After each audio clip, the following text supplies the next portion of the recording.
ईश्वरो गुरुरात्मेति मूर्तिभेद विभागिने व्योमवद्व्याप्तदेहाय मूर्तये नमः।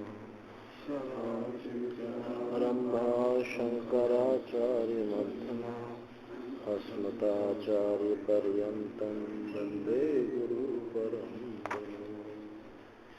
प्रथम अध्याय के चौथे पाद का पहला आनुमानिक अधिकरण चल रहा है, जिसमें तीसरा सूत्र है। यहाँ महतः परम अव्यक्तम व्यक्तात् पुरुषा पर इस श्रुति पर विचार है। ये विषय श्रुति है। इस श्रुति के अव्यक्त शब्द पर विचार है। तो पूर्व पक्षी कौन है यहाँ? सांख्यवादी। और तो कहता है अव्यक्त क्रम से भी देख करके और शब्द से भी देख करके यहाँ श्रुति जो है सांख्य प्रतिपादित अव्यक्त प्रधान का निरूपण करती है। वो प्रधान को लेना चाहिए। सिद्धांति कहता है ना, यहाँ अव्यक्त जो है शरीर है, और यदि ऐसी शंका हो कि शरीर तो व्यक्त होता है तो उसके लिए शरीरों की जो बीज अवस्था है उसको लेना चाहिए। तो इसमें सिद्धांति की दृष्टि से अव्यक्त शरीर को कहा, और पूर्व पक्षी जो सांख्यवाद है उसकी दृष्टि से एक प्रधान है। अब वृत्तिकार का मत आता है। अन्य तु वर्णयन्ते, अन्य माने वृत्तिकार, बौधान वृत्तिकार। अन्य तु वर्णयन्ति द्विविधो ही शरीरम स्थूलम सूक्ष्मम च। दो प्रकार के शरीर हैं, स्थूल और सूक्ष्म। स्थूलम यदि इदम उपलभ्यते, यदि स्थूल यह प्राप्त होता है, इसको आप स्थूल शरीर लेते हो, तो सूक्ष्मम यदुत्तरम वक्ष्यति, और जो सूक्ष्म है उसको आगे कहा जाएगा तीसरे अध्याय में। तदंतर प्रतिपत्तौ तहंति संपरिस्वक्तः प्रश्न निरूपणाभ्याम। इससे, इस सूत्र से आगे सूक्ष्म शरीर को लिया जाएगा। इति तच्च उभयो अपि शरीर अविशेषात् पूर्वत रथत्वेन संकीर्तितम्।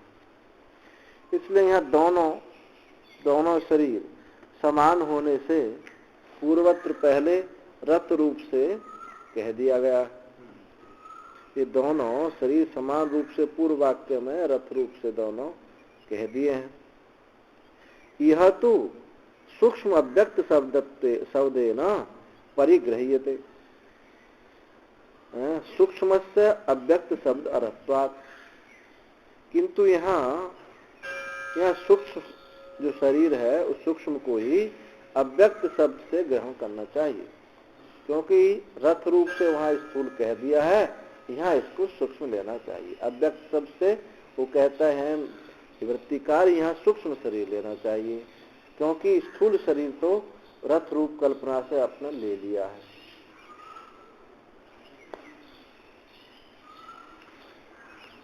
और भी हेतु देते हैं इसमें।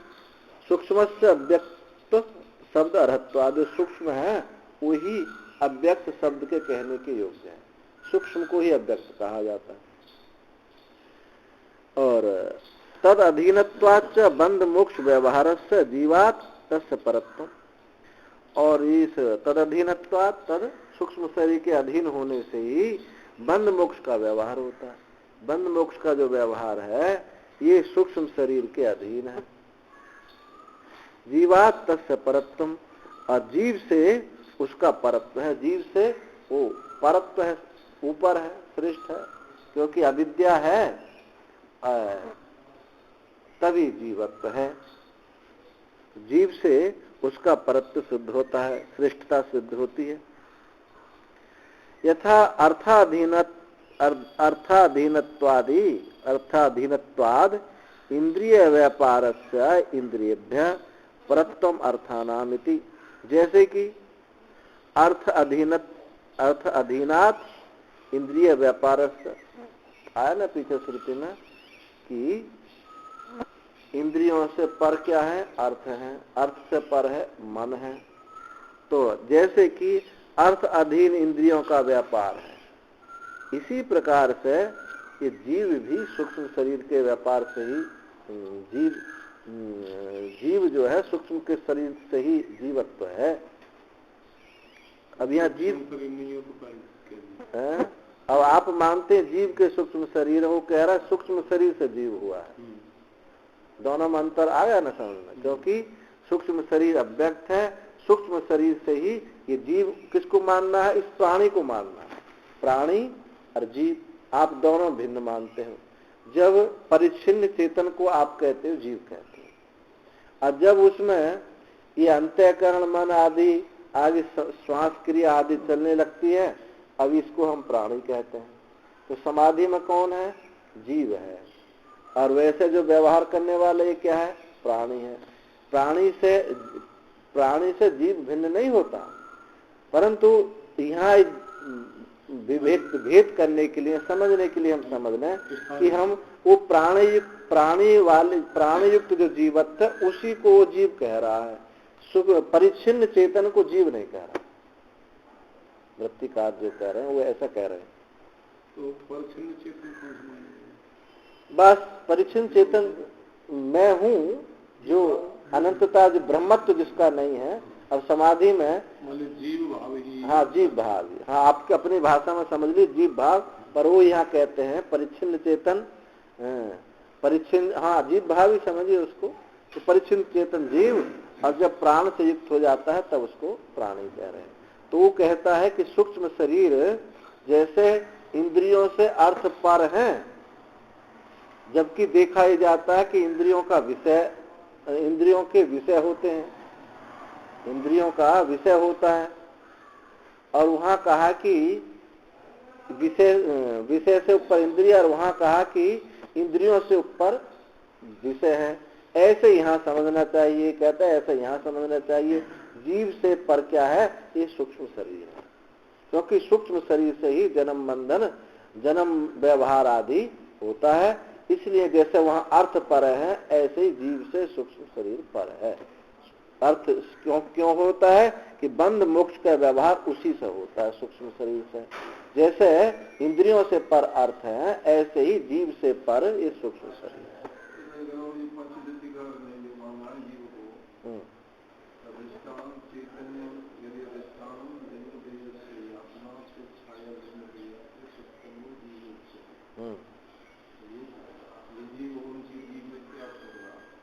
नहीं, वहां तो अधिष्ठान रूप से कहा ना। दोबारा बोलो पंक्ति क्या, धीरे धीरे बोलो, धीरे धीरे धीरे। हाँ हाँ हाँ, ये वही है जो चिदाभास जो कह रहे हैं, वो जो चिदाभास कह रहे हैं, ये जीव ही वही है। दोनों में कोई भिन्नता, नाम मात्र भी भिन्नता नहीं। अब हम अवच्छेदवाद की दृष्टि से उसको परिच्छिन्न चेतन कह दो, आभास की दृष्टि के से उसको ये चिदाभास कह दो, कोई भिन्नता नहीं। हाँ, यहाँ ये हेतु दे रहा है, वृत्तिकार का मत है ना, ये आपका मत तो नहीं है। वृत्तिकार का मत है कि जैसे तुमने इंद्रियों से पर, श्रुति ने जैसे इंद्रियों से पर विषय माने हैं, ऐसे ही जीव से पर सूक्ष्म शरीर में मानता हूँ, क्योंकि जैसे वहां अर्थ से इंद्रियों का व्यवहार होता है, ऐसे ही यहाँ सूक्ष्म शरीर से ही जीव का व्यवहार होता है। ऐसी हेतु देता। हाँ हाँ, ऐसा हेतु दे। वो उस हेतु को लेकर के कि इंद्रियों और विषयों का जो श्रुति ने कही, उसको दृष्टि में रख कह रहा है।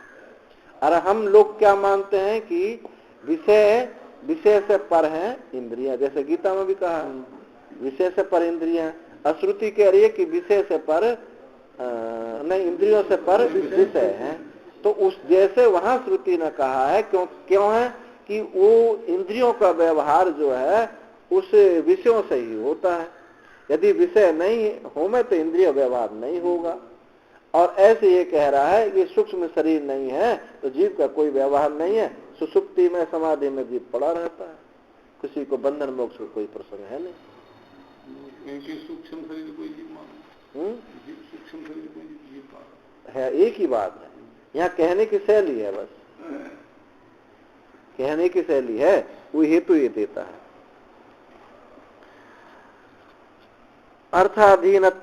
अर्थाधीनात इंद्रिय व्यापार से इंद्रियभ्य परत्व। जैसे अर्थ के अधीन होने से इंद्रिय व्यापार होता है, इंद्रियों से पर अर्थ को कहा गया, ऐसे ही यहां समझना चाहिए कि तद अधीनत्वाद बंध मोक्ष व्यवहार से जीवात तस्य परत्व। ये जीव से पर उसको सूक्ष्म शरीर को मानता है, मान लिया, क्योंकि बंध मोक्ष का व्यवहार उसी सूक्ष्म शरीर से होता है।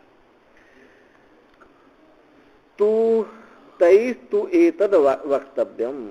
अब ये यहां तक तो वृत्तिकार का मत है, वृत्तिकार ऐसा मानते हैं। अब सिद्धांति कहते हैं तैस्तु एतद वक्तव्यम, उनके द्वारा, उनसे, तुम वृत्तिकारों से हम ये पूछना चाहते हैं, ये पूछना चाहिए कि अविशेषेण शरीरद्वयस्य पूर्व रथत्वेन संकीतत्वात् समानयोः प्रकृत परिशिष्टत्वयोः कथम सूक्ष्मेव शरीरम यह गृह्यते न पुनः स्थूलमिति। दोनों शरीरों का जो पहले रथ रूप से कहा गया है, पहले रथ रूप से परिकीत संकीतत्वात् समानयोः प्रकृति परिशिष्टत्वयोः, उनकी प्रकृति और परिशिष्ट रूप से दोनों का समान होने से पहले रथ रूप से जिसका संकीर्तन किया गया था, कथन किया गया, शरीर दोनों की समानता है, दोनों शरीर की समानता है, प्रकृति से भी और परिशिष्ट रूप से भी दोनों की समानता है। फिर कथम सूक्ष्मेव शरीरम यह गृह्यते, तो यहाँ सूक्ष्म शरीर ही तुम यहाँ क्यों ग्रहण करते, स्थूल शरीर क्यों नहीं ग्रहण कर लेते हो? न पुनः स्थूलमिति, स्थूल को क्यों ग्रहण नहीं करते, सूक्ष्म शरीर ग्रहण कर लेते हो, जबकि शरीर दोनों का पूर्व में रथ रूप से जो कथन किया गया है वो दोनों की समानता है, और दोनों की प्रकृति भी समान है और परिशिष्टता भी समान है। तो फिर यहाँ सूक्ष्म शरीर ही तुम क्यों ग्रहण करते, हम ये तुमसे पूछना चाहते हैं। सिद्धांति कहता है वृत्तिकार से, अमाम नातस्य अर्थम प्रतिपत्तिम प्रभवामो न आमनातम पर्युनो युक्तम। वेद का आमनातस्य, वेद के अर्थ को प्राप्त करने के लिए हम प्रभवाम खड़े हुए हैं, वेद के अर्थ को प्राप्त करने के लिए खड़े हुए हैं, न आमनातस्य परिनुक्तम, उस वेद पर आक्षेप करने के लिए खड़े नहीं हुए हैं। आपने तो आक्षेप किया, वेद के अर्थ को प्राप्त करने के लिए हम खड़े हैं, ना कि वेद पर आक्षेप करने के लिए। अमामनातम च अव्यक्त पदम सूक्ष्मेव प्रतिपादितुम शक्नोति। अमामनातम च अव्यक्त पदम सूक्ष्मेव प्रतिपादितुम शक्नोति न इतरत व्यक्तत्वात् तस्य इति चेत। अब यहाँ सिद्धांति पूर्व पक्षी के मुख से कहता है, कि वेदोक्त जो वेद में कहा गया है अव्यक्त शब्द को सूक्ष्म का ही बोध करा सकता है, स्थूल का बोध नहीं करा सकता। तो इसलिए हम जो है यहाँ सूक्ष्म शरीर को ले रहे हैं,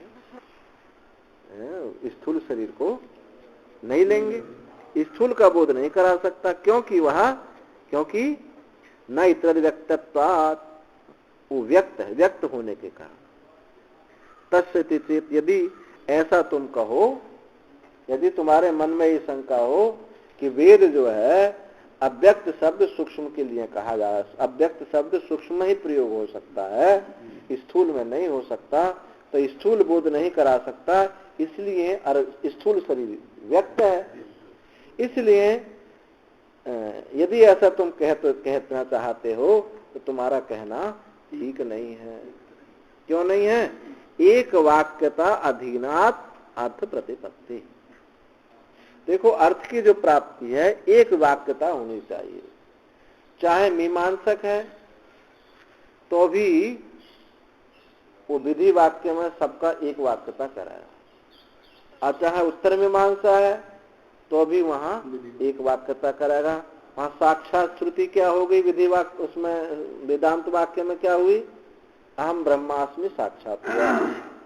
और इसमें जितने भी हैं सब अवान्तर वाक्य है, वो चित्त शुद्धि आदि के लेकर के, चित्त शुद्धि लेकर के उसके साथ एक वाक्यता होगी। पूर्व मीमांसा में वहां जो विधि वाक्य में एकता होगी, आख्यात में उनको जोड़ना होगा। तो यहाँ ये कह रहे हैं कि एक वाक्यता अधीनात अर्थ प्रतिपत्ति, क्योंकि अर्थ की जो प्रतिपत्ति है, अर्थबोध जो है एक वाक्यता के अधीन है। एक वाक्यता है तो अर्थबोध है, नहीं तो अनर्गलता है, कोई किसी सिद्धांत पर पहुंचने वाला है नहीं। गंगा आगे गंगादास, जमुना आगे जमुनादास, ऐसी स्थिति रहती है। नहीं में पूर्वोत्तरे आमनाते एक वाक्यताम अनापद्य कश्चिद अर्थम प्रतिपाद्यतः, क्योंकि ये जो पूर्वोत्तर वाक्य हैं, ये क्योंकि जो पूर्वोत्तर वाक्य है, एक वाक्यता प्राप्त किए बिना किसी अर्थ का बोध नहीं करा सकते। ये जो पूर्वोत्तर वाक्य हैं, एक वाक्यता को हटा करके किसी अर्थ का प्रतिपादन नहीं करते हैं, बल्कि एक ही वाक्यता का प्रतिपादन करते हैं। इससे क्या होगा, प्रकृत हान अप्रकृत प्रक्रिया प्रसंगात, इससे प्रकृति की हानि होगी। जिसका प्रकरण चल रहा है वो तो छूट जाएगा, और जिसका प्रकरण नहीं है वो तुम ग्रहण कर लोगे। यदि पूर्वोत्तर वाक्यों की एक वाक्यता नहीं होगी तो प्रकृति की हानि होगी और अप्रकृत की प्रक्रिया होगी। न च आकांक्षा मंतरेण एक वाक्यता प्रतिपत्तिरस्ति, क्योंकि आकांक्षा के बिना, आकांक्षा का बिना एक वाक्यता की प्रतिपत्ति नहीं हो सकती। प्रत्येक वाक्य में, प्रकरण में एक आकांक्षा होती है। अब आकांक्षा के बिना एक वाक्य की प्रतिपत्ति, एक वाक्यता नहीं हो सकती। तत्र अविशिष्टायाम शरीरद्वयस्य ग्राह्यत्व आकांक्षायाम यथाकांक्षम संबंधे अनभ्युपगम्यमाना एक वाक्यता एवं बाधिता स्युः।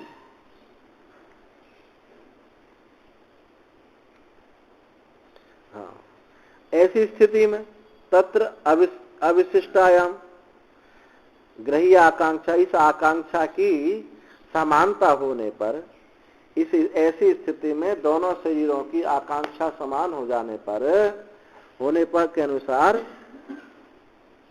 आकांक्षायाम अविशिष्टायाम समान होने पर, दोनों शरीरों की आकांक्षा समान होने पर यथाकांक्षम संबंध अनभ्युपगमाना, संबंध का स्वीकार ना करें तो एक वाक्यता क्या होगी, बाधित हो जाएगी। ऐसी स्थिति में दोनों शरीरों की आकांक्षा समान होने से आकांक्षा के अनुसार संबंध का स्वीकार ना करें तो ये जो है एक वाक्यता बाधित हो जाएगी।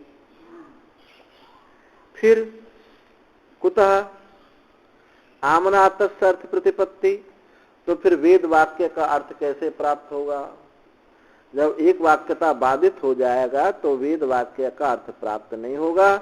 और दोनों शरीर ग्राह्यत्व आकांक्षा दोनों में समान है, समान अनुसार हो, संबंध उसमें स्वीकार ना करें तो कैसे एक वाक्यता होगी। और वाक्यता ना होने पर अर्थ वेदार्थ नहीं सिद्ध हो सकता। न चेवं मंतव्यम, और न च एवं मतलब इस प्रकार से नहीं मानना चाहिए। क्यों, दुशोधत्वात्, ये जो दुशोधत्वात् सूक्ष्मस्यैव शरीरस्य यह ग्रहणम, दुशोधत्वात्, ये जो कठिनता से इस सूक्ष्म शरीर का शोधन बड़ा दुष्कर होने से उसी का यहाँ ग्रहण करना चाहिए। स्थूल शरीर तो नहाने धोने से शुद्ध हो जाता है, सूक्ष्म शरीर कैसे शुद्ध होगा? इसलिए कठिनता से होने से सूक्ष्म शरीर को यहाँ ग्रहण करना चाहिए। स्थूलस्य तु दृष्ट विभित्तया सुशोधत्वाद अग्रहणम। और स्थूल जो शरीर है दृष्ट विभित्ता बड़ा भयानक है, देखने में बड़ा भयानक लगता है, जड़ता ज्यादा है। दुशोधत्वाद अग्रहण, उसका सुगमता से शोधन करना भी ग्रहण नहीं होता। उसको सुगमता से शोधन होने से उसका ग्रहण नहीं हो सकता, क्योंकि वो तो मिलाने धुलाने से शुद्ध हो जाता है। इसलिए सुगमता से शोधन होने से उसका ग्रहण यहाँ नहीं है। यतो नैव यह शोधनम कश्चित विवक्षते। जो यतो न एव यह, यहाँ जो शोधन, किसी का शोधन करना यहाँ विवक्षित नहीं, न सूक्ष्म का न स्थूल का। तो यहाँ तो क्या है, क्योंकि यहाँ तो शोधन विधायी कश्चित आख्यातम अस्ति। यहाँ कोई शोधन का विधान करने वाला कोई क्रियापद यहाँ है नहीं। जो तुम शोधन वोधन की बात लेकर आ गए, ये सब कुछ भी करने का यहाँ कोई विधान नहीं है, यानी बहिर्मुख वृत्ति लगती है, लक्ष्य पर दृष्टि ना होकर के बहिर्मुख दृष्टि लगती है कि उसमें शोधन ले आओ, फिर संबंध लगाओ, फिर ये सब। यहाँ तो केवल इतनी बात है कि यहाँ शरीर ग्रहण करना चाहिए। तो नहीं है तो शोधन विधायी कश्चित आख्यात, कोई क्रियापद ऐसा नहीं मिलता इसमें शोधन का विधान किया जाता। अनंतर निर्दिष्टत्वात् तु किम तद विष्णु परम पदमिति यह विवक्षते। और विष्णु परम पद तदनंतर, अनंतर निर्दिष्टात्, क्योंकि उसके अनंतर उस विष्णु का परम पद है। तो क्या विष्णु का परम पद क्या है? विष्णु का परम पद क्या है? जो हम अनंतर निर्दिष्ट, जो उसके अनंतर हम निर्दिष्ट करें, उसके अनंतर जो पीछे से निर्दिष्ट है होने वाला प्रकरण में जो प्रारंभ चला आया है, उसी की यहाँ विवक्षा जो है, तो वो विष्णु का परम पद क्या है, यहाँ तो ये बात समझनी, ना कि शोधन। तथा ही इदम अस्मात् परम, इदम अस्मात् परम इति उक्त्वा पुरुषान्न परम किंचित इत्याह।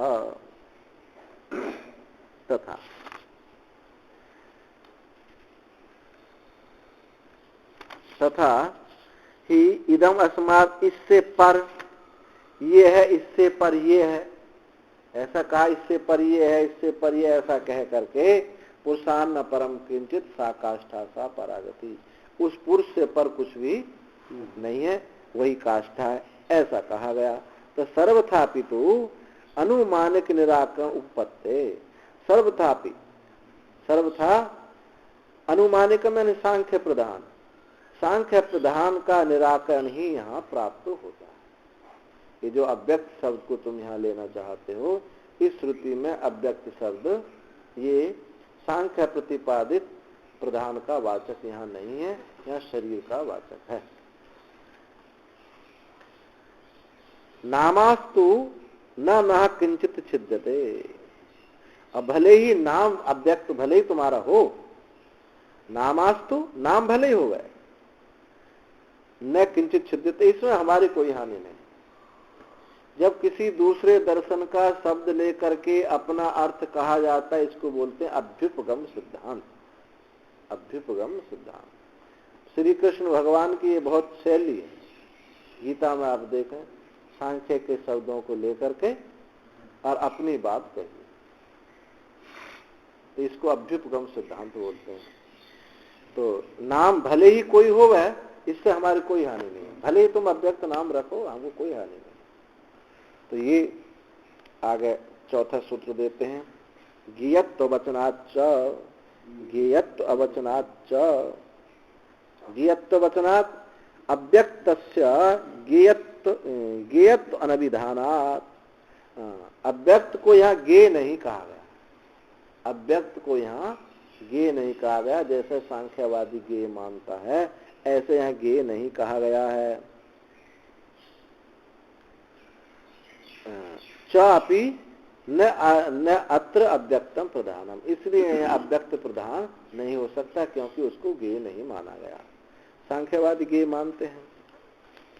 ज्ञेयत्वेन च सांख्य ही प्रधानम स्मर्यते गुण पुरुषांतर ज्ञानात् कैवल्यम इति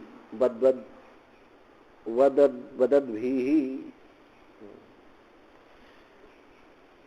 गुण और पुरुष, गुण पुरुष के भेद ज्ञान से क्या मानते हैं सांख्य लोग कि ज्ञेय रूप से जो सांख्य मतावलंबियों के द्वारा प्रधान जो स्मृत किया जाता है गुण पुरुषों के भेद ज्ञान से, उसी को वो कैवल्य कहते हैं। गुण, गुणों से पुरुष का अलग होना, भेद होना, विवेक ख्याति होना। तो गुण और पुरुषों का, गुण और पुरुष के भेद ज्ञान से जो तुम मोक्ष कहते हो, ऐसा जो कहते हो सांख्यवादियों के द्वारा, वो ज्ञेय रूप से उसको स्मरण करते हैं। नहीं गुण स्वरूपमज्ञात्वा गुणेभ्य पुरुषांतरम पुरुषस्यांतरम सत्यम ज्ञातुमिति, क्योंकि गुण स्वरूप को न जान करके गुणों से पुरुष का अंतर जानने के लिए संभव नहीं है। गुण के स्वरूप को ना जान करके गुण का स्वरूप तो जाना नहीं, और गुण के स्वरूप से पुरुष का भेद, ऐसा जब गुण के स्वरूप नहीं जाने, न जान करके गुणों से पुरुष का जो अंतर भेद है वो जानने के लिए संभव नहीं है। पहले किसी को जानेंगे तभी तो अलग होंगे। क्वचित विभूति विशेष प्राप्त प्रधानम ज्ञेयमिति स्मरन्ति, और कहीं सांख्य में ही विभूति विशेष प्राप्ति के लिए प्रधान को ज्ञेय कहा जाता है। ज्ञेय मानते हैं, प्रधान को ज्ञेय मानते हैं कि इसी से विभूति ऐश्वर्य की प्राप्ति होती है। न च इदम यह अव्यक्तम ज्ञेयत्वेन उच्यते, और यहाँ वेदांत सिद्धांत में ये अव्यक्त ज्ञेय रूप से नहीं कहा जाता है। इदम अव्यक्तम ज्ञेयत्वेन, ज्ञेय रूप से, यहाँ दृश्य रूप में तो माना जाता है, तो इसको जानना योग्य है, जानना चाहिए, इसी से विभूति ऐश्वर्य प्राप्ति होगी, ये नहीं मानता। पद मात्र ही अव्यक्त शब्द है, यहाँ तो केवल पद मात्र ही अव्यक्त शब्द है, जो तुम अर्थ लगाते हो वो अर्थ यहाँ नहीं। अव्यक्त शब्द केवल यहाँ शब्द है, पद मात्र है। नहीं है अव्यक्तम ज्ञातव्यम उपासितव्यम चैति वाक्यम अस्ति, क्योंकि यहाँ कोई अव्यक्त को जानने योग्य, जानना चाहिए उसको, और उसकी उपासना करनी चाहिए, ऐसा कोई भी पद इन श्रुतियों में प्राप्त नहीं होता, इसलिए ये ज्ञेय नहीं हो सकता। न च अनुपदिष्टम पदार्थ ज्ञानम पुरुषार्थमिति शक्यम प्रतिपत्तुम, जो अनुपदिष्ट पदार्थ होता है, अनुपदिष्ट पदार्थ ज्ञान वो पुरुषार्थ प्राप्त करने की योग्य नहीं होता है। जिसका उपदिष्ट नहीं किया है वो जो पदार्थ है वो पुरुष के उपयोगी, पुरुष के योग्य नहीं हो सकता। जो नितांत अज्ञात है, अनुपदिष्ट पदार्थ ज्ञान पुरुष के उपयोगी, उसको प्राप्त करना संभव नहीं है। यहाँ पुरुष उपयोगी के लिए वेदांत में प्रकृति को नहीं लिया है। वहाँ सांख्य में तो कहा जाता है कि मोक्ष और भोग ये देने वाली है। तस्मादपि न अव्यक्त शब्दे न प्रधानम अविधीयते, इसलिए अव्यक्त शब्द से प्रधान यहाँ नहीं कहा जाता। अस्माकं तो रथ रूप क्लिप्त शरीर आदि अनुसरणेन विष्णुरेव परमं पदम दर्शितम अयम उपन्यास इति अनवद्यम, किंतु हमारा तो रथ रूपक कल्पना, शरीर आदि के अनुसरण शरीर आदि के अनुसार से रथ रूप की कल्पना के अनुसार विष्णु का परम पद जानने के लिए ही उल्लेख किया है। यहाँ कुछ गे रूप से उसे जानने के लिए, गे रूप से अथवा उपास्य रूप से यहाँ हमारा अभिप्रेत नहीं है। यहाँ तो उसकी कल्पना से, रथ रूप की कल्पना से शरीर आदि के अनुसार उस विष्णु का परम पद प्राप्त करना चाहिए। इति अनवद्यम, इसलिए यहाँ कोई दोष नहीं है। अव्यक्त शब्द से शरीर लेना ही ज्यादा उचित है। अब आगे कहते हैं बदती चेत न प्राज्ञो ही प्रकरणात्। बदती महता परम ध्रुवम नित्याय इति उत्तर वाक्यम प्रधानम गेयत्वेन बदती इति चेत। यदि तुम ऐसा कहो बदती चेत, ये महता परम ध्रुवम नित्याय, महत से परम। अब ध्रुव शब्द से क्या ले रहा है वो? ध्रुव शब्द से अव्यक्त प्रधान को ले रहा है। महता परम ध्रुवम नित्याया, वो महत से परम ध्रुव को जान करके ऐसा जो उत्तर वाक्य है वो प्रधान को गे रूप से बताता है। अब ध्रुव शब्द से क्या लेनी है उसने? क्योंकि उनका जो प्रधान है ध्रुव है, निश्चय है, वो सत्य है, सत्य है और जड़ है। तो इससे ऐसा लेता है चेत, ऐसा कहते ना प्राज्ञो ही परमात्मा ही नित्यायत्वेन उक्तः, ऐसा कहना ठीक नहीं। क्योंकि नित्य में जानना, जान करके असमाप्त क्रियापद है, जान करके, प्राप्त करके, निश्चय करके भी अर्थ हो सकता है। न प्राज्ञो ही परमात्मा ही वह नित्यायत्वेन उक्ता, ऐसा कहना ठीक नहीं। ये प्राज्ञ ही परमात्मा ही, यहाँ परमात्मा को ही जान करके ये कहा गया, परमात्मा को ही निश्चय रूप से यहाँ कहा है। कुतः कैसे कहा है? प्रकरणात्, क्योंकि उसी परमात्मा का प्रकरण है, यहाँ गे प्रधान का प्रकरण नहीं है। गे रूप से जानने के लिए प्रधान गे हो ऐसा कोई प्रकरण नहीं है। प्रकरणात् क्या प्रकरण? पुरुषान्न परम किंचित सा काष्ठा सा परागति, पुरुष से बढ़कर कुछ भी नहीं। इति आत्म प्रकरण, आत्मा का प्रकरण है। इसलिए ये जो तुमने ध्रुव शब्द को आप अव्यक्त नहीं ले सकते हो, ये हुआ सूत्रार्थ। अब कहते हैं अत्राह सांख्य गेयत्व वचनात् इति असिद्धम। यहाँ जो सांख्य ने कहा गेयत्व वचनात्, गेयत सांख्य ने जो कहा था गेयत्व वचनात्, इससे वो असिद्ध सिद्ध हो गया। कथम कैसे? श्रूयते ही उत्तरत्र अव्यक्त शब्दोदितस्य प्रधानस्य गेयत्व वचनम। क्योंकि आगे के वाक्य में अव्यक्त शब्द उदित प्रधान का ही गे रूप से कहा गया। ये पूर्व पक्षी कह रहा है, पूर्व पक्षी सांख्य कह रहा है कि गेयत्व वचनात् ये असिद्ध हुआ। कैसे? सूयते ही आगे जो है अव्यक्त शब्द से उदित प्रधान का ही गे रूप से वचन है। क्या वचन है? आगे क्या कहा? अशब्दम अस्पर्शम अरूपम अभयम तथा अरसम नित्यम अगंधवच्चयत अनादिनंतम महता परम ध्रुवम नित्यायतम मृत्यु मुखात्रमुच्यते। अभी जिस श्रुति को आप परमात्मा विषय ले रहे हो, उसी ने उस श्रुति को अव्यक्त प्रधान विषय ले ली है। कैसे लिया? कि अव्यक्त भी अशब्द है, वो भी स्पर्श है, उसका भी रूप नहीं है, वो भी रूप रहित है, और क्या है? अव्ययम, वो भी व्यय नहीं है, अव्यय है। और तथा अरसम, और वो रस से रहित है, नित्य है और गंध से रहित है, और अनादि है और अनंत है। महत से जो महत तत्व है उससे पर है, अब महत को यहाँ उसने अपना महत तत्व बना लिया। महत से वो पर है, परम ध्रुवम, उससे पर। अब ध्रुवम शब्द को क्या ले लिया? अव्यक्त ले लिया। महत से पर जो ध्रुव है उसको जान करके मृत्यु मुखात प्रमुच्यते, मृत्यु के मुख से छूट जाता है, क्योंकि भोग मोक्ष जो है प्रकृति देती है सांख्य पदार्थ, सांख्य मत।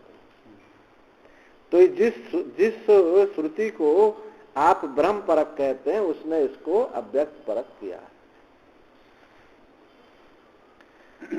तो अनादि अनंतम महता परम ध्रुवम निश्चायते मृत्यु मुखात प्रमुच्यते इति, इस श्रुति में अत्र ही यादृशम शब्दादिहीनम प्रधानम महतः परम स्मृतौ निरूपितम तादृशम एवं निश्चायत्व निर्दिष्टम। क्योंकि यहाँ जैसा शब्दादिहीन प्रधान महत से पर कहा गया है, निरूपित हुआ, वैसा ही निश्चय रूप से जान करके ये निर्दिष्ट हुआ है, उसी को जानो। तस्मात् प्रधानमेवेदम, इसलिए प्रधान ही यह है। इसलिए अव्यक्त शब्द से यहाँ प्रधान ही लेना चाहिए। तदैव च अव्यक्त शब्द निर्दिष्टम, वह ही अव्यक्त शब्द यहाँ प्रधान परिकल्पित, सांख्य परिकल्पित प्रधान ही यहाँ अव्यक्त शब्द से कहा गया है। ये बुद्धि है। देखो कहां से खींच तान करके खींच लगा दिया। तो अब सिद्धांति कहता है अतः ब्रूमा, जैसा तुम कहते हो हम तो हमारी बात सुन लो। न यह प्रधानम निश्चायत्व निर्दिष्टम, यह प्रधान निश्चायत रूप से ये निर्दिष्ट नहीं। प्राज्ञो ही यह परमात्मा निश्चायत्व निर्दिष्ट इति गम्यते, क्योंकि यहाँ प्राग परमात्मा ही निश्चायत रूप से निर्दिष्ट हुआ ऐसा जाना जाता है। उता कैसे जाना जाता है? प्रकरणात्, क्योंकि यहाँ कोई प्रधान उदाहरण का प्रकरण बताने में नहीं है। यहाँ तो प्रकरण है परमात्मा का। आत्मा के विषय में प्रश्न पूछा है कि जिसके विषय में देवता लोग भी संशय को प्राप्त हैं कि मरने पर वो रहता है अथवा नहीं रहता है, और धर्म से पर है या धर्म से पर है, भूत से पर है, भविष्य से परे है। ये परमात्म विषय प्रश्न है, प्रकरण है, ना कि प्रधान विषय प्रश्न। प्राज्ञ से ही प्रकरणम विततम वर्तते, क्योंकि प्राग का ही प्रकरण का ही विस्तार है, परमात्मा के प्रकरण का ही विस्तार हुआ है। पुरुषान न परम किंचित सा काष्ठा सा अपरागति, पुरुष से बढ़कर कुछ भी नहीं है, श्रेष्ठ नहीं है, वही काष्ठा है, वही गति है इत्यादि निर्देशा। इस प्रकार निर्देश हुआ।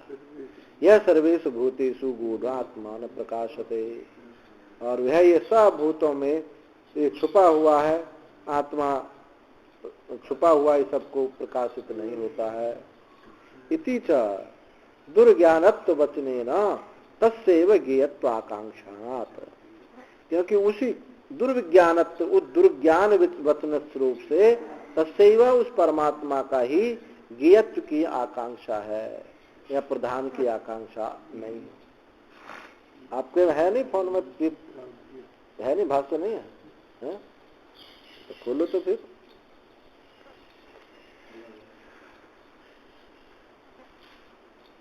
क्या आकांक्षा है? इदच्छेदवांग मनसि प्राज्ञा इति च तद्ज्ञानाय वागादि संयमस्य विहितत्वात् मृत्यु मुख प्रमोक्षण फलत्वात् च, जो श्रुति आई यच्छेदवांग मनसि, वाणी को मन में लीन करे, अब मन को जो है बुद्धि में लीन करे, बुद्धि को महत्तत्व में, महत्तत्व को परमात्मा में लीन करे। तो इसके इस श्रुति से तज्ञान है, उस परमात्मा के ज्ञान के लिए ही बागादियों का संयम विहित है। परमात्मा के ज्ञान के लिए बागादियों का संयम विहित है। मृत्यु मुख प्रमोक्ष फलत्वाच, दूसरी बात क्या है? मृत्यु के मुख से छूटना, मृत्यु यानी मृत्यु जन्म छूट जाए, मृत्यु के मुख से छूटना फल होने से और बाघ आदियों का संयम होने से, ये परमात्मा के लिए ही ये वाक्य है। नहीं प्रधान मात्र नित्य मृत्यु मुखात प्रमुच्यते थी सांख्यरी इष्यते। और तुम सांख्यवादी भी प्रधान मात्र के नित्या है उसको मान करके जान करके मृत्यु के मुख से तुम भी नहीं, मृत्यु के मुख से छूट जाता है, तुम भी ऐसा नहीं मानते हो। वो भोग मोक्ष देती जरूर है लेकिन इसी से मुक्त होते हैं ऐसा वो भी नहीं मानते।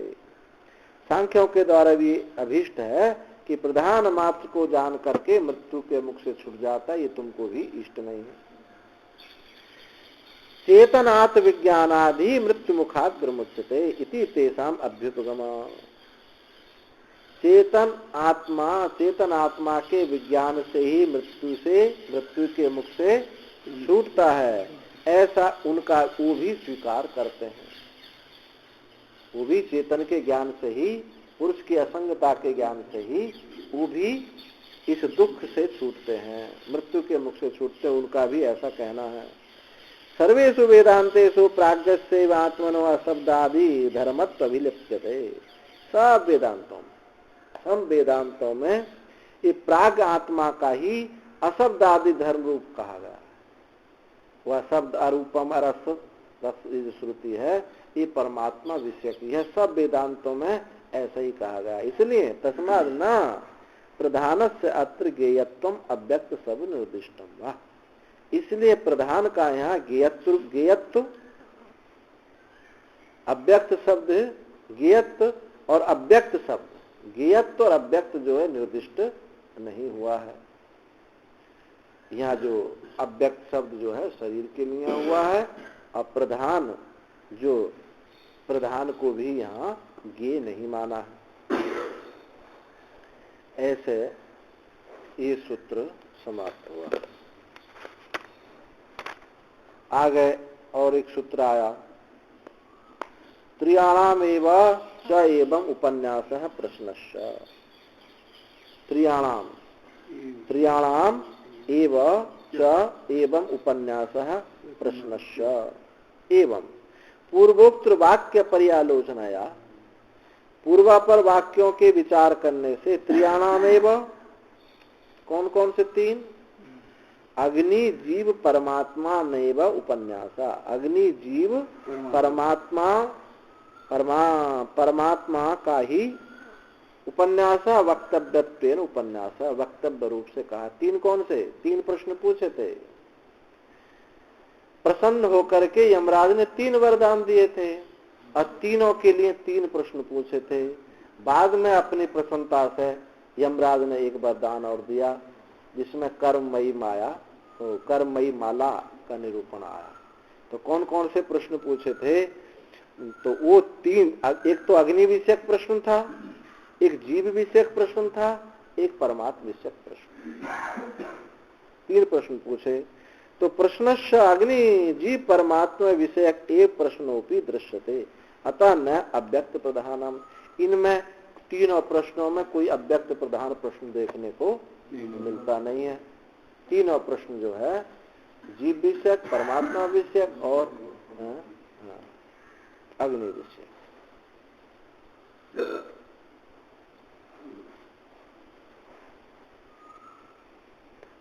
पहला प्रश्न तो पिता की या जीव परमात्मा को एक करके आगा देखो, इस पर शास्त्रार्थ है, बताएंगे। इतश्च न प्रधान से अव्यक्त शब्द वाच्यम ज्ञेयत्वम। वाह, इस कारण से भी प्रधान का अव्यक्त शब्द वाच्य और ज्ञेयत्व ये सिद्ध नहीं होता। यस्मात्, क्योंकि त्रियाणाम एवं पदार्थानाम अग्नि जीव परमात्मा नाम अस्मिन् ग्रंथे कठवल्लीसु वर प्रदान सामर्थ्यात् वक्तव्यतया उपन्यासो दृश्यते। क्योंकि त्रियाणाम तीन पदार्थों के अग्नि जीव परमात्मा का ही इस ग्रंथ में, कठवल्ली में, इस ग्रंथ में वर प्रदान की सामर्थ्यता से उसी का यहाँ उल्लेख हुआ है, उसी का उल्लेख यहाँ देखा जाता है। तद विषय एव च प्रश्न न अतो अन्य प्रश्न उपन्यासो वास्ति। तद विषय ही वो प्रश्न है, न अतः उससे अन्य प्रश्न का उल्लेख प्रश्न अथवा उसका उल्लेख, प्रश्न अथवा उत्तर, इससे अलग कोई प्रश्न अथवा उसका उत्तर देखने को इस प्रकरण में नहीं मिलता है। तत्व तावत वहां क्या है? तो सप्तम अग्नि स्वर्ग मध्य से मृत्यु प्रब्रूहि तम श्रद्धानाय मह्यम इति अग्नि विषय प्रश्न। अग्नि विषय प्रश्न क्या किया है कि वह तुम अग्नि को, उस स्वर्ग अग्नि को, हे मृत्यु तुम स्वर्ग के साधनभूत अग्नि को जानते हो, अतः श्रद्धानाय मुझ श्रद्धालु के लिए उसको उपदेश करो। एक प्रश्न तो यह है। अयेयम प्रेति विचिकित्सा मनुष्य अस्तित्व के नायम अस्तित्व चैके एतद विद्या मनुष्यया हम बरानाम ऐसा बरस तृतीय। एक क्या है कि जिसके विषय में ये यम प्रेति विचिकित्सा मनुष्य, ये संदेह होता है कि मनुष्य के मरने पर ये रहता है अथवा नहीं रहता है। एक कहता रहता है, एक कहता नहीं रहता है। और एतद विद्या मनुशिष्ट, इस विद्या को तुम्हारे द्वारा अनुशिष्ट होकर के मैं जानूंगा। ये मेरा तीसरा प्रश्न है। ये तीसरा प्रश्न है। तो ये क्या है? जीव विषयक प्रश्न है। और अन्यत्र धर्मात् अन्यत्र धर्मात् अन्यत्र अस्मात् कृता कृतात् अन्यत्र भूताच भव्याच तत् पश्यति तद्वद इति परमात्म विषय प्रश्न। ये परमात्म विषय प्रश्न। उत्तरमपि प्रतिवचनमपि, उत्तर भी इसी प्रकार से है। लोकाद अग्निम तमुवाच तस्मै या इष्टिका यावत्रिवा यथावा इति अग्नि विषयम। कि लोकाद अग्नि, ये लोकाद अग्नि जो है, मृत्यु ने लोक की कारणभूत उस अग्नि को नचिकेता के लिए उपदेश दिया। और यह भी कहा, और यह कहा कि इसके चयन के लिए किस प्रकार चयन किया जाता है, कितनी इसमें ईंट चाहिए और अग्नि का चयन कैसे करना चाहिए, ये सब भी बताया। उत्तर में इसके हंत तेदम प्रवक्ष्यामि उयम ब्रह्म सनातनम यथा च मरणम प्राप्य आत्मा भवति गौतम योनि मन्ये प्रपद्यन्ते शरीरत्वाय देहिना स्थानुमन्यनुसंयन्ति यथा कर्म यथा श्रुतम इति। हंत कहा कि मैं तुमसे गुह्य सनातन ब्रह्म को फिर से कहूंगा। हंतते इदम प्रवक्षा में गुह्य सनातन ब्रह्म को फिर से कहूंगा, जिसके ज्ञान से ये संसार क्या है, उपरामता को प्राप्त हो जाता है। और जिसके ज्ञान से यथाच मरणम प्राप्त, जो मरण को प्राप्त करके आत्मा भवति गौतमा, मरण के अंतर आत्मा जिस तरह संसार में आता है वो भी कहूंगा, और जैसे ही मुक्त हो जाता वो भी मैं कहूंगा। योनि मन्ये प्रपद्यन्ते शरीरत्वाय देहिना। ये योनि मन्ये, अन्य योनियों को प्राप्त होता, शरीर को प्राप्त करने के लिए अन्य योनियों को प्राप्त करता है देही। स्थानुमन्य अनुसन्याति यथा कर्म यथा श्रुतम, जैसा जिसका ज्ञान है, जैसा जिसका कर्म है, वैसी अन्य योनियों को प्राप्त होता है। स्थाणु योनियों को, स्थाणु आदि योनियों को प्राप्त कर लेता है। कोई स्थावर हो जाता है, कोई और योनियों को चला जाता है, तो ये भी स्थावर, स्थाणु भी एक योनि है। तो व्यवहितम जीव विषयम, ऐसा व्यवहित, व्यवहित माने दूर, दूरता से ये जीव विषयक प्रश्न है। तो ये जो जीव विषय प्रश्न है, न जायते मृत्या विपश्चित, इस श्रुति में भी वो जन्मता नहीं है, मरता नहीं है, वो विद्वान जन्मता नहीं है, मरता नहीं है इत्यादि बहु प्रपंचम परमात्म विषयम, बहुत प्रकार से विस्तार से इस परमात्मा का विस्तार हुआ है इन उत्तरों में। नए प्रधान विषय प्रश्नों, ये प्रधान विषय प्रश्न नहीं, तो तुम बार बार प्रधान कहते हो। अपृष्टत्वात्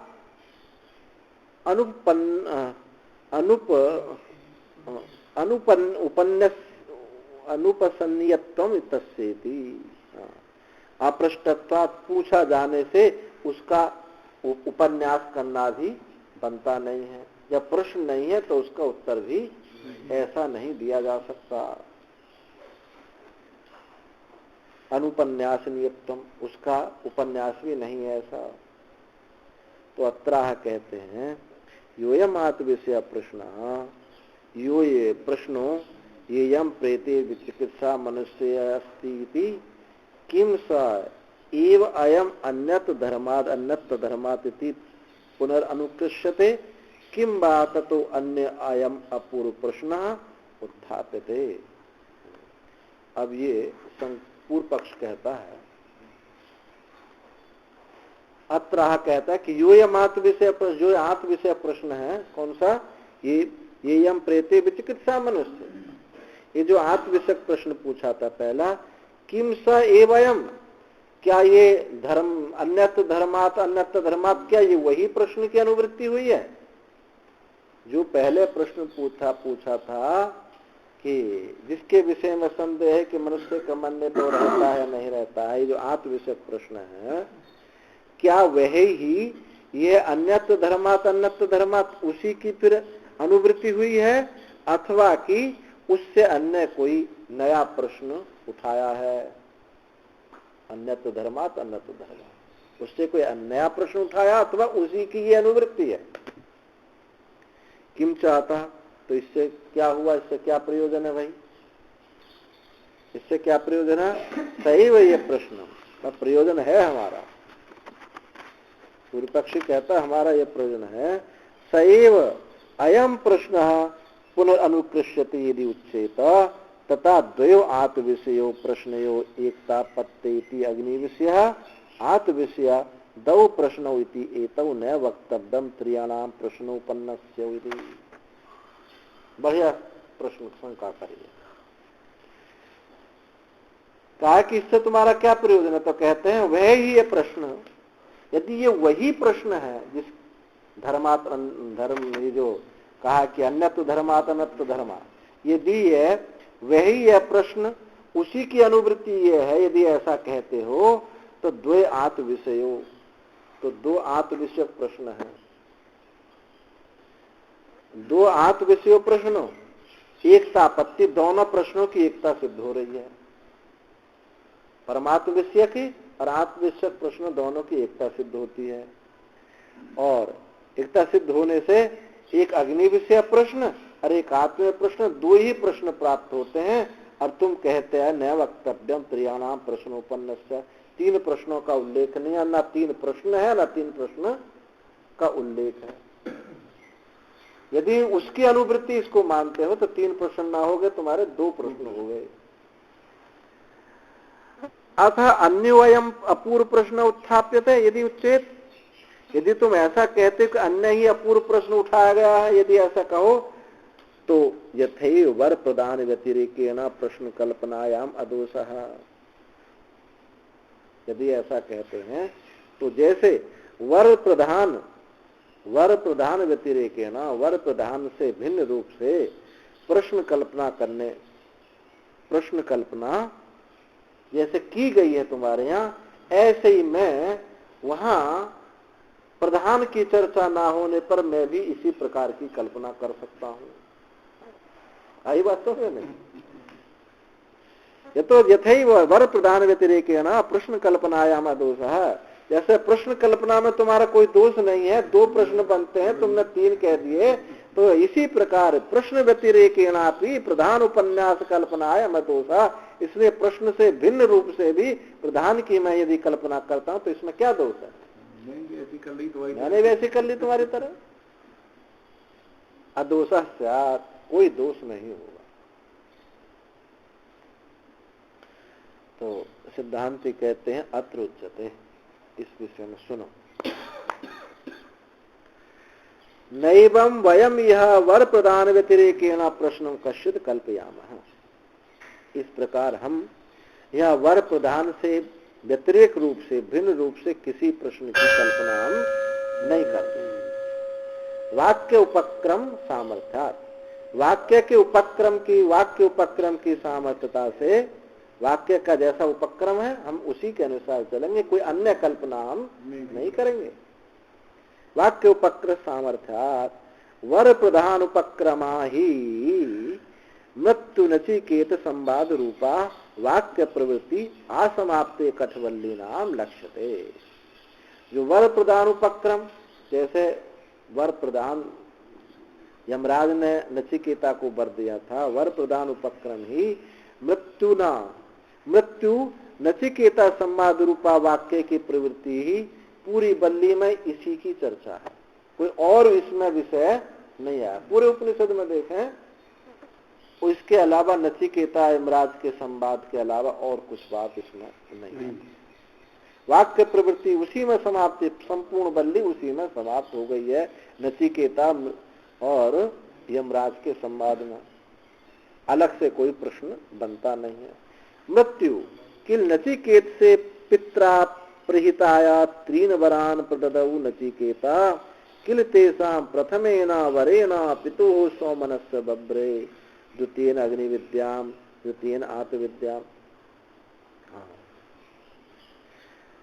मृत्यु किल नचिकेत से पित्रा प्रहिताया, पिता के द्वारा प्रहित भेजे हुए, पिता के द्वारा भेजे हुए नचिकेता के लिए तीन वरदान प्रददौ, तीन वरदान दिए। नचिकेता को यमराज ने तीन वरदान दिए। पिता के द्वारा भेजे हुए नचिकेता के लिए मृत्यु ने नचिकेता को तीन वरदान दिए। किल तेषाम, किल निश्चित रूप से उनमें प्रथमेन वरेना, प्रथम वर्ण से क्या मांगा था उसने? पितु सौमनस्यम बब्रे, पिता का जो क्रोध शांत हो जाए, सौम्य हो जाए, जैसे पहले थे ऐसा वरदान मांगा था। द्वितीय न अग्नि विद्याम, दूसरे से अग्नि विद्या मांगी थी। तृतीय न आत्मविद्याम, तीसरे से आत्मविद्या मांगी थी। इसीलिए जो वो प्रश्न था, ये हम प्रेते विचिकित्सा मनुष्य धर्मात्, इन दोनों में कोई भिन्नता नहीं होगी, दो आत्म विषय के अंतर्गत ही दोनों प्रश्न उसमें आ जाएंगे। ये यम प्रेत इति वराणाम वरस तृतीया, जो पूछा वरों में मेरा तीसरा वर है, तो आत्मविद्या का प्रश्न इति लिंगात, ऐसा चिन्ह से ये पता चलता है, इस हेतु से कि ये तीन ही प्रश्न है। तत्र यदि अन्यत्र धर्मात् इति अन्यवयम अपूर्व प्रश्न उत्थाप्यते, यदि ये जो प्रश्न है, यदि अन्यत्र धर्मात्, धर्म से पर है, अधर्म से पर है, यदि कोई नया प्रश्न उठाया जातो ततो वर प्रदान व्यतिरेकेनापि प्रश्न कल्पनात् वाक्यम बाध्ये, तो वर प्रदान के भिन्नता रूप से प्रश्न की कल्पना होने से ये वाक्य बाधित हो जाएगा। कौन सा वाक्य के तीन वर जो थे ये बाधित हो जाएगा। ननु प्रष्टव्य भेदात् अपूर्वोयम प्रश्नो भवितुमर्हति, प्रष्टव्य भेदाद अपूर्वोयम प्रश्नो भवितुमर्हति, पुरुषो ही प्रश्नो जीव विषय, येयम प्रेते विचिकित्सा मनुष्य अस्तीति नास्तीति चिकित्सा अभिधानात् जीवस्य धर्मादि गोचरत्वात् न अन्यत धर्मादि प्रश्नमर्हति। परंतु प्रष्टव्य भेद से, परंतु प्रष्टव्य पदार्थ के भेद होने से यह प्रश्न प्रष्टव्य पदार्थ के भेद होने से अपूर्व लगता है। अर्थ दृष्टि से, तात्पर्य दृष्टि से तो एक होगा, लेकिन पदार्थ के भेद से प्रश्न अपूर्व ही है। कौन सा पदार्थ? वो परमात्म विषयक है, वो जीव विषयक है इस पदार्थ से, लेकिन एकता की दृष्टि से ये एक ही प्रश्न बनाएगा। प्रष्टव्य पदार्थ भेद ज्ञान से प्रश्न अपूर्व है, अपूर्व प्रश्न जीव विषय में है। पूर्व ही प्रश्न जीव, पहला जो प्रश्न वो जीव के विषय में है।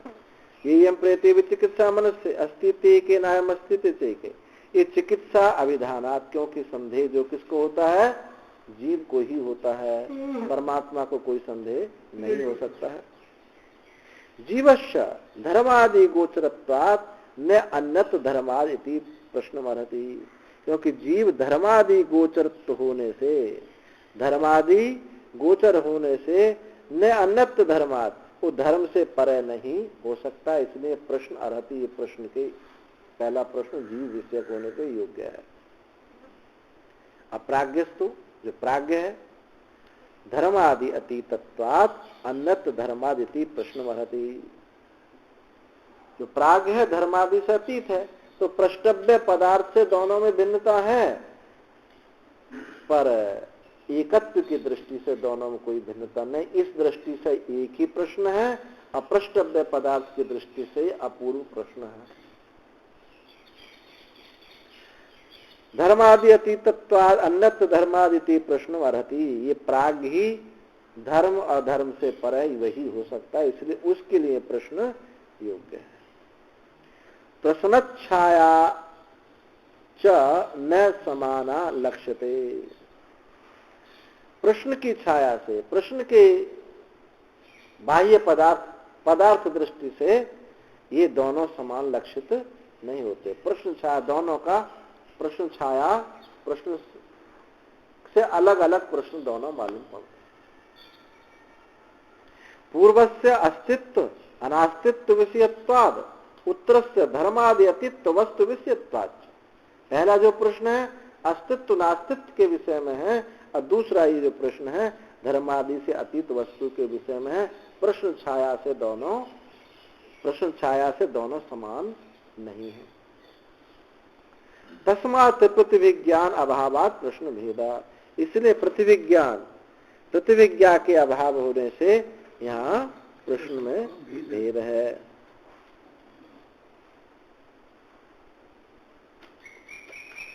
न पूर्व से उत्तरत अनुकर्षण मिति चेत, यदि तुम ऐसा कहो, ये प्रतिविज्ञा हुई है कि ये जाना है, प्रतिविज्ञा ये हुई है कि वहाँ अस्ति नास्ति के विषय में प्रश्न है, और यहाँ धर्म आदि धर्म अधर्म से अतीत है। इस प्रश्न छाया से ये प्रतिविज्ञा जो इन दोनों श्रुतियों की जो प्रतिविज्ञा होने से दोनों प्रश्न भिन्न भिन्न अलग अलग प्रश्न है, अपूर्व प्रश्न। प्रष्टव्य पदार्थ से अलग अलग है, तात्पर्य से एक है, आगे बताएंगे, क्योंकि जीव ही परमात्मा है, जीव ही परमात्मा आगे बताया जाएगा। तो प्रष्टव्य दृष्टि प्रश्न छाया से तो दोनों अलग अलग मालूम पड़ते, इसलिए उस प्रश्न को अपूर्व प्रश्न मान लिया, परंतु तात्पर्य से एक ही होंगे। नहीं तो तीन बार जो मांगे हैं वो वाक्य बाधित हो जाएगा। न पूर्व से उत्तर अनुकर्षण मिति, यदि तुम ऐसा कहें कि पूर्व का आगे अनुकर्षण नहीं है, अनुवृत्ति नहीं, यदि ऐसा कहें तो ऐसा भी कहना है, नहीं बनेगा। प्रष्टव्य भेद से अलग अलग है, पर उसकी अनुकृति नहीं है, अनुवृत्ति नहीं, ऐसा भी हम नहीं कह सकते ना, ऐसा नहीं कह सकते। पूर्व की आगे अनुकृषण अनुवृत्ति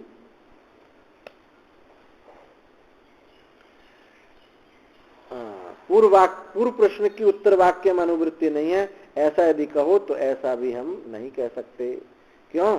जीव प्राज्ञयो एकत्व अभ्युपगमा, जीव प्राज्ञ की एकता है, एकत्व होकर के ही तीन प्रश्न बनते हैं। एक पिता की सौमनस्यता का, एक अग्नि विषयक प्रश्न और एक परमात्म विषयक। तो ऐसे वहां तीन प्रश्न बनते हैं, और ये जो धर्मात् अन्यत्र जो प्रश्न कहा ये अपूर्व बनता है, प्रष्टव्य छाया की दृष्टि से अलग मालूम पड़ता है, क्योंकि दोनों का अलग अलग है। एक धर्मादि से परे है और एक में जिज्ञासा है, जिज्ञासा जीव को होती है, और धर्मादि से अतीत वो परमात्मा का है। ऐसे प्रष्टव्य दृष्टि से अलग अलग हैं, और तात्पर्य दृष्टि से दोनों एक ही है, क्योंकि जीव ब्रह्म ही है। भवेत प्रष्टव्य भेदात्, प्रश्न भेदो, प्रष्टव्य भेद से प्रश्न का भेद है। यदि अन्यो जीव प्राज्ञात् स्यात् न तु अन्यत्वमस्ति तत्तमस्याद् इत्यादि श्रुत्यंतरभ्य। यदि प्राग से जीव भिन्न हो तो प्रष्टव्य के भेद से प्रश्न भेद हो जाएगा, परंतु भेद है नहीं। क्यों नहीं है? तत्तमसि आदि श्रुतियों से है, ऐसी तत्तमसि आदि दूसरी श्रुति है कि वो वो तू ही है। भवेत प्रष्टव्य भेदात प्रश्न भेद, यदि अन्यो जीव प्राज्ञा स्यात् तो न तो अन्नदस्ति। यदि प्रष्टव्य भेद से प्रश्न भेद है, यदि ऐसा है तो अन्य जीव प्राग से जीव अन्य हो गए आ रहा है। न तो अन्यतमस्ति, किंतु अन्य है नहीं, क्योंकि तत्त्वमसि महावाक्य ऐसा कहते हैं। न च अन्यत्र धर्माद इति अस्य प्रश्नः प्रतिवचनम् न जायते म्रियते वा विपश्यति जन्म प्रतिषेधन प्रतिपद्यमानं शरीर परमेश्वरयो अभेद दर्शति। और यहाँ अन्यत्र धर्माद इस प्रश्न का उत्तर जो है किससे दिया गया? न जायते म्रियते वा विपश्यत, जन्म मरण के प्रतिषेध रूप से प्रतिपद्यमान प्राप्त होता हुआ शारीर परमेश्वर अभेदम दर्शति, जीव परमेश्वर का अभेद को ही ये दिखाया है। इससे न जायते म्रियते वा विपश्यत, तो सती ही प्रसंगे प्रतिषेधो भागी भवति। ऐसी प्राप्ति होने पर प्रतिषेध संगत होता है। दोनों की एकता सिद्ध होने पर ये प्रतिषेध संगत हो जाता है। प्रसंगश्च जन्म मरणयो शरीर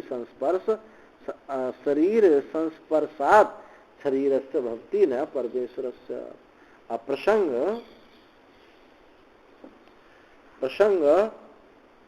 जन्म मरण का शरीर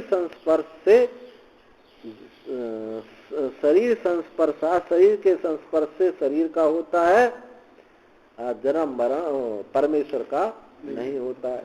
जन्म मरण जो शरीर के संस्पर्श होता है वो जीव के ही होते हैं, परमेश्वर के वो नहीं हो सकते हैं। तथा स्वप्नांतम जागृतांतम च उभौ येन अनुपश्यति महांतम विभुमात्मानं मत्वा धीरो न पश्यति।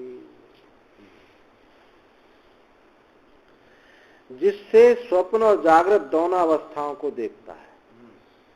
स्वप्नांतम जागृतांतम च उभम येन अनुपश्यति, जिससे इस जागृत और स्वप्न अवस्थाओं को देखता है।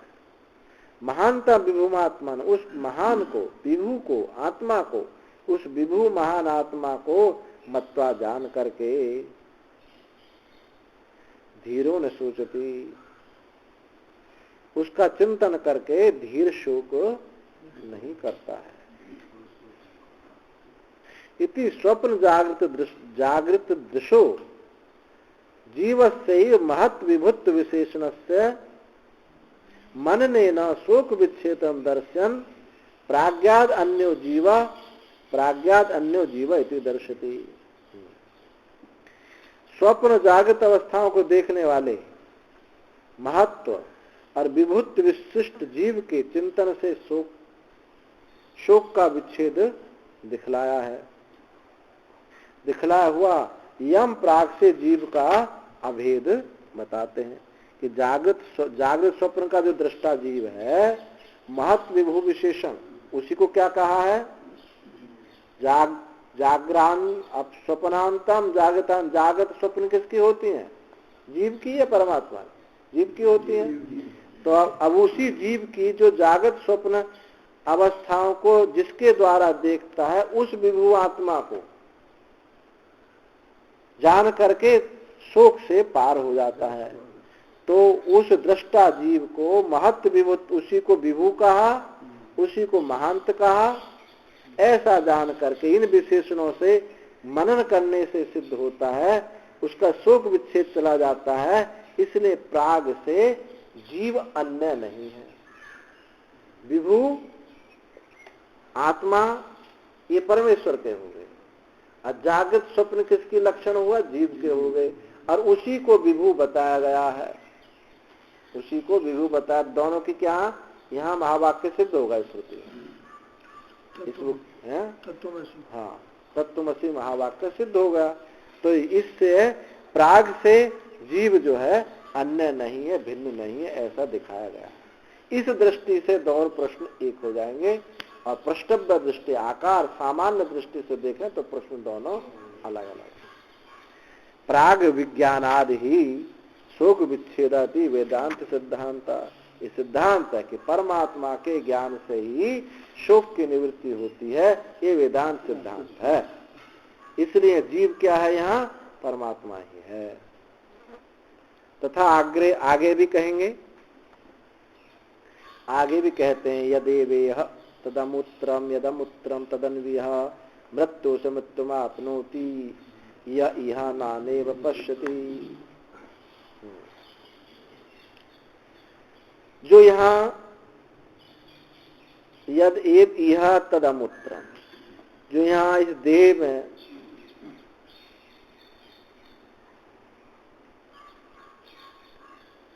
जो यहाँ इस देह में तदमुत्रम, अब वही वहां है। जो वहां है वो यहाँ है। जो यहाँ है यदेव यह, जो यहाँ है वह वहां है, जो वहां है वो यहाँ है। दोनों में कोई भिन्नता नहीं। ऐसा मृत्यु से मृत्यु आपनोति। इसके अलावा जो नाना देखता है, भेद देखता है, यहाँ जीव ब्रह्म का भेद देखता है, जगत को सत्य कहता है, और परमात्मा को इससे अलग मानता है, ऐसा जो नाना देखता है वो मृत्यु से मृत्यु आपनोति। इन श्रुतियों को कौन खंडन करेगा बताओ? वो मृत्यु से मृत्यु को प्राप्त होता है। इसलिए भेद मिथ्या ही जानना। भेद मालूम पड़ता है, भेद मालूम पड़ता है तो सत्य नहीं होगा, मिथ्या ही भेद होगा। तथा जीव विषयस्य अस्तित्व नास्तित्व प्रश्नस्य अनंतरम अन्य वरम नचिकेता वृणीस्व इति आरभ्य मृत्युना तै कामैः प्रलोभ्यमानेऽपि नचिकेता यदा न चचाल तदेन मृत्युमभिद्य निःश्रेयस विभाग प्रदर्शनेन विद्या विभाग प्रदर्शनेन च विद्या विषणम नचिकेतसं मन्ये न त्वां कामो बहवो लोलुपन्तः इति प्रशस्य प्रश्नमपि तदीयं प्रश्नम यदुवाच। जीव विषय अस्तित्व नास्तित्व प्रश्न के अनंतर, अस्तित्व नास्तित्व प्रश्न जीव विषय प्रश्न के अनंतर अन्य प्रश्न पूछा। अन्यम वरम नचिकेतो, से दूसरा वर नचिकेता तो मांग ले।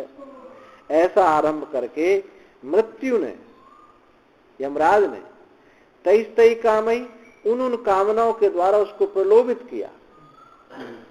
कामनाओं के द्वारा प्रलोभित करता हुआ नचिकेता यदाना चाला, जब विचलित नहीं हुआ तो तदेन मृत्यु में अभ्युदय, तो इस मृत्यु ने अभ्युदय निःश्रेयस, अभ्युदय निःश्रेयस यानी श्रेय विभाग अप्रेय विभाग दिखा करके कि संसार जो है ये सब प्रेम में है और परमात्मा श्रेय है, ऐसा विभाग दिखा करके विद्या क्या है वो मंत्र?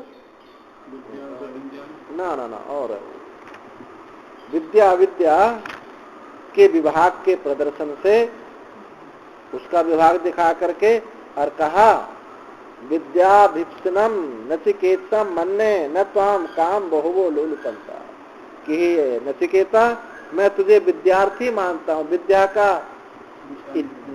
विद्या को प्राप्त करने वाला मानता हूँ, क्योंकि मेरे बहुत सारे प्रलोभन देने पर भी तुम विचलित नहीं हुए हो, ये तुम विद्यार्थी हो।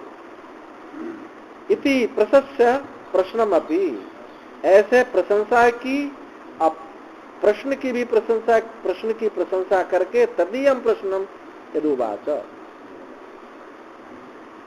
उसकी प्रशंसा करके उसके प्रश्न की भी प्रशंसा की और कहा यदुवाच, क्या कहा? तम दुदर्शम गूढ़मनुप्रविष्टम गुहाहितम गहवरेष्ठम पुराणम अध्यात्म योगाधिगमेन देवम मत्वा धीरो हर्ष शोकौ जहाति।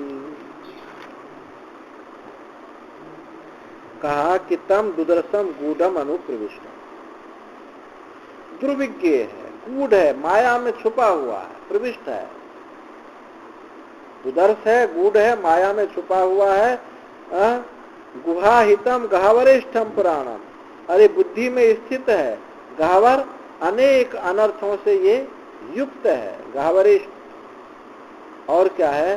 पुरातन है, चिरंतन है, पुराण। पुरापी नवीति, पुराना अत्यंत पुराना होता हुआ नित्य नूतन है।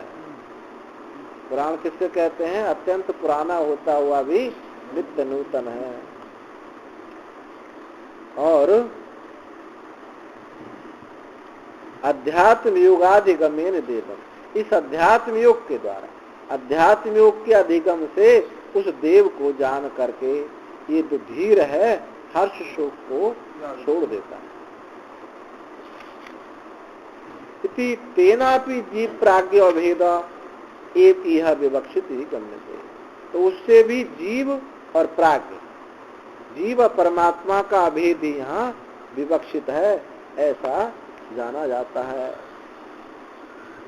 यत प्रश्न निमित्ताम च प्रशंसा महाति मृत्यु प्रतिपद्यता नचिकेता, यदि तम विहाय प्रश्नानंतरम अन्न में प्रश्न उपरिदिक्षु तो स्थान एव सा सर्वा प्रशंसा प्रसारिता स्यात्, तस्मात् येयं प्रेते इति अस्यैव प्रश्नस्य एतद् अनुकर्षणम अन्यत्र धर्मात् इति। जो प्रश्न निमित्त प्रशंसा की महान प्रशंसा की है यमराज ने, मृत्यु ने यमराज ने जो प्रश्न निमित्त प्रशंसा की थी नचिकेता की, यदि तम विहाय उसको छोड़ करके प्रशंसा अनंतर अन्य ही प्रश्न को उठावे, उस प्रशंसनीय प्रश्न को छोड़ करके यदि अन्य ही प्रश्न को उठावे तो आस्थान एव सा, तो आस्थान में ही सब प्रशंसा फैल जाएगी। उस प्रश्न की प्रशंसा को छोड़ करके यदि हम अन्य ही प्रश्न लेना तो हमारी प्रशंसा करनी सब, यमराज की प्रशंसा करनी सब व्यर्थ हो गई। अस्थानेव सा सर्वा प्रशंसा प्रसारिता स्यात्, इसलिए तस्मात्, इसलिए ये यम प्रेते, ये जो प्रश्न है, इति अस्यैव प्रश्न, इसी अस्यैव प्रश्नस्य एतद् अनुकर्षणम्, इसलिए उसी प्रश्न की ये अनुवृत्ति है। प्रष्टव्य दृष्टि से अलग अलग है, पर उसी प्रश्न की ये अनुवृत्ति है, उसी का विस्तार। अस्यैव प्रश्नस्य एतद् अनुकर्षणम्, कौन सा? धर्मात् अन्यत्र धर्मात्, अन्यत्र धर्मात्, इससे अलग होगा। यत्तु प्रश्न छाया वै लक्षणम उक्तम तदूषणम, जो ये किंतु जो प्रश्न छाया विलक्षणता कही गई थी वो भी कोई दूषण नहीं है, वो भी एक भूषण है, वो एक प्रसन्न भूषण बनता है। तद तदीयस्यैव प्रश्नस्य पुनः प्रच्छमानत्वात्, उसी ही तदीयस्य प्रश्न, उसी विशेष का ही पुनः प्रच्छमानत्वात्।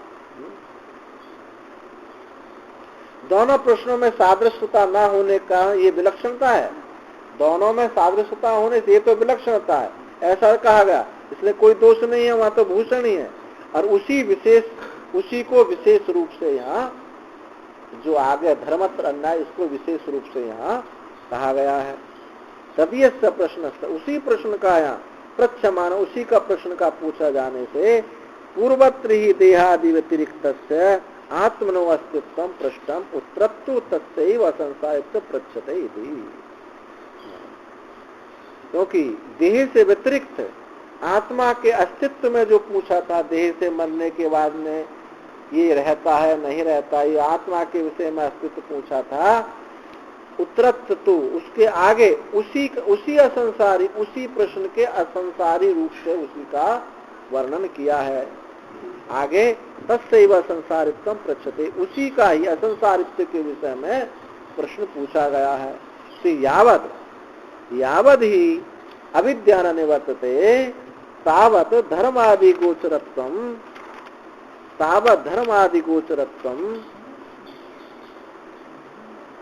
जीवस्य जीवत्वं अनिवर्तते। इसलिए जब तक ये अविद्या निवृत्त नहीं होती तब तक धर्मादि गोचरत्व जीव का है, और जीवत्व न निवर्ते, उस जीव से निवृत्त नहीं होता जब तक अविद्या निवृत्त नहीं होती। इसलिए प्रश्न दोनों अलग अलग दिखाई पड़ते हैं। तन्निवृत्त तो प्राज्ञ एवं तत्त्वमसि श्रुत्या प्रत्यायते, और उसकी निवृत्ति होने पर तो प्राज्ञ ही है, जीव जो है ये प्राज्ञ ही है, तत्त्वमसि श्रुति से ऐसा जाना जाता है। न च अविद्यावत्ते तदवगमे च वस्तु कश्चित विशेषो अस्ति। अविद्यावत्त होने पर और उसके हट जाने पर वस्तु में कोई विशेष नहीं होता कि कुछ अंतर आ जाता है, वस्तु में कोई अंतर नहीं आता है। यथा कश्चित संतमसे पतिता कश्चित रज्जूम अहि मन्यमाना ततो भीता वेपमाना पलायते तम चापरो पुरियासा भैसी न अयम अहि रज्जुरेव इति। जैसे दृष्टांत दिया, जैसे कोई संतंब से अंधकार में गिर जाए और अंधकार में गिरा हुआ कश्चित रज्जु, कोई रस्सी को ही सांप मानता हुआ भय से भयभीत हुआ भागने लगता है। तम चापरो, दूसरा उसको कोई कहे, तम चापरो बुरिया, दूसरा उसका कहे कि भय मत करो, ये सांप नहीं, भय मत करो, नायम ही, ये सांप नहीं है, रज्जु रेवाय, रज्जु ही है। साचा तदुपसृत्या अहि कृतम भयम उत्सदेत वेपथुम पलायनम च। और ये बात सुन करके जो सांप से उसको जो भय था, उत्सदेत अहि भयम उत्सदेत वेपथुम पलायनम, उसका दौड़ना कांपना वो सब क्या है, छूट जाता है। न तो वही बुद्धि काले तदपगमेत वस्तुना कश्चित् स्यात्, किंतु बुद्धि सांप बुद्धि काल में और उसके हट जाने पर वस्तु में कोई विरोध नहीं हुआ, वो रस्सी ही रही, उसमें कोई विरोध नहीं है। तथैव एतदपि प्रश्न, इसी प्रकार से यहाँ भी जानना चाहिए, जो जीव था वो ब्रह्मी है, वस्तुता उसमें कोई भिन्नता विलक्षणता नहीं आई है, केवल भ्रांति हटी है। ततश्च न जायते म्रियते इत्येवमादि, इसलिए उन मरता नहीं है, जन्मता नहीं, इत्यादि भवति अस्ति प्रश्नस्य प्रतिवचनम, इसलिए इत्यादि जो है होता अस्तित्व प्रश्न का ही उत्तर है। न जायते मृत्यु विकसित धर्मा अन्यत्र धर्मात, ये भी उसी प्रश्न का उत्तर है। सूत्रम तो अविद्या कल्पित जीव प्राज्ञ भेद अपेक्षा योजितुम, सूत्र, किंतु सूत्र को अविद्या कल्पित जीव प्राज्ञ भेद की अपेक्षा से जोड़ना चाहिए। सूत्र को अविद्या कल्पित, अविद्या से ही जीव प्राज्ञ का भेद है, ऐसा जोड़ना चाहिए। इस दृष्टि से प्रश्न वहां दो बन रहे थे। एकत्वेपि कि आत्म विशेष प्रश्न से प्रायण अवस्थायां देह व्यतिरिक्त अस्तित्व मात्र विचिकित्सनात् कर्तृत्वादि संसार स्वभाव अनपोहात् च पूर्वस्य पर्याय से जीव विषयत्वम उत्प्रेक्षते। उत्तरस्य तु यद्यपि आत्मविषयक प्रश्न एक ही है, यद्यपि एकत्वेपि आत्मविषयक प्रश्न से प्रयाण अवस्था मरण अवस्था में आत्मविषयक प्रश्न एक ही है, देह से व्यतिरिक्त अस्तित्व मात्र संशय से ये आत्म विषयक प्रश्न एक ही है। कर्तृत्वादि संसार अपोनाच्च, और कर्तृत्वादि संसार के निषेध हो जाने पर जो पूर्व पर्याय जीव था, पूर्व पर्याय से जीव विषयक, जो पूर्व पर्याय में जीव जिसको कहा गया था, उत्तर से तू अविद्या निवृत्त होने पर आगे धर्म आदि अत्य संकीर्तना, धर्म आदि के निषेध होने से वो प्राग विषयक ही वो प्रश्न हो जाता है। जो अविद्या कल्पित जीव का भिन्न मालूम पड़ता था, जीव विषयक प्रश्न मालूम पड़ता था, अविद्या निवृत्ति होने पर एकता होने पर वही परमात्म विषयक प्रश्न मालूम पड़ता है। वस्तुतः ही दो प्रश्न नहीं, एक ही प्रश्न था, उसी प्रश्न की ये अनुवृत्ति है। ततश्च युक्त अग्नि जीव परत, इसलिए युक्त अग्नि जीव परमात्म कल्पना, इसलिए ये ठीक है, अग्नि विषयक जीव विषयक परमात्मा विषयक कल्पना ये ठीक ही है। और किंतु प्रधान कल्पनायाम तो न वर प्रदानम न प्रश्नो न उत्तर मिति। अगर तुम बार बार इस अव्यक्त की प्रधान की बात लेकर आते हो, तो प्रधान कल्पना में तो ना ऐसा वरदान हुआ है, ना ऐसे प्रश्न हुए हैं, ना ऐसा उत्तर हुआ है, तुम्हारी ये व्यर्थ की कल्पना है। इति वैषम्यम, ये विषमता है। ओम पूर्णमदः पूर्णमिदं पूर्णात् पूर्णमुदच्यते पूर्णस्य पूर्णमादाय पूर्णमेवावशिष्यते। सर्वे भवन्तु सुखिनः, सर्वे सन्तु निरामयाः, सर्वे भद्राणि पश्यन्तु मा कश्चित्